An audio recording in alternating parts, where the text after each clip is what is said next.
Саясаттан кеткенин жар салып Орусияга чыгып кеткен боюнча кайрылып келбеген Республика Ата журт партиясынын лидери Өмүрбек Бабанов интернеттен массалык маалымат каражаттарына кайрылуу жазды. Урматтуу өлкөбүздүн массалык маалымат каражаттары, ар кыл саясий оюндарга мени аралаштырбоого чакырам. Мен саясатта болбой турганымды айтканмын. Ушул элимдин алдында айтылган сөзгө турам. Сиздерден суранарым, такталган маалыматтарды жазсаңыздар. Тилекке каршы кээ бирөөлөр учурдан пайдаланып жалган маалыматтарды таркатуу менен өздөрүнүн аттарын чыгарып жатышат. Бүгүн болсо де-факто гезити дагы калп маалымат жазып, аны башка сайттар да чыгарышты. De-факто гезитинин макаласын дагы төгүндүккө чыгарууну сурайм дейт ал кайрылуусунда. Эске сала кетсек, жогорудагы басылма саясатчынын Москвада Оштун экс-мэри Мелис Мырзахматов менен издөөдө жүргөн качкын президенттин бир тууганы Жаныш Бакиевке жолукканын жазып чыккан.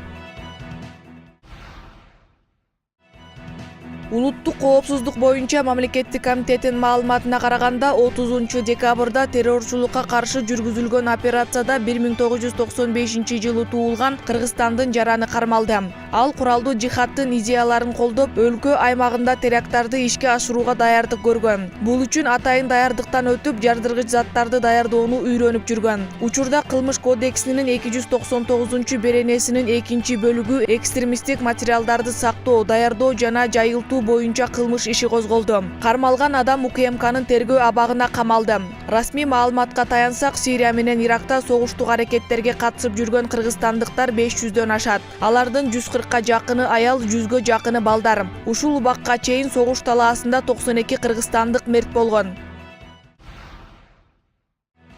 Бүгүн 16-январда Дача суу айылында Боинг кырсыгынан каза болгондор эскерилет. Бул тууралуу айылдын башчысы Максым Султанов кабарлады. Эскерүү иш-чарасына каза болгондордун жакындары, айыл тургундары катышат. Алар маркумдарга арналып ачылган эстеликке гүл коюп Куран окушат. Белгилей кетсек, маркумдардын туугандарынын демилгеси менен тургузулган эстеликтин ачылышы 13-январда болуп өткөн. Эстелик мрамор таштан жасалып, ортосунан учактын канаты кулап келе жаткандай түшүрүлгөн. Эки тарабына каза болгон 39 адамдын аты жөнү жазылган. Эске салсак, өткөн жылы 16-январда таңкы саат 7:17 чамаларында түркиялык Боинг 747-400 жүк учагы Манас аэропортуна жакын турган Дача суу аймагына кулаган. Анда жергиликтүү 35 тургун, учак экипажынын 4 мүчөсү каза болуп, бир нече үйлөр кыйраган.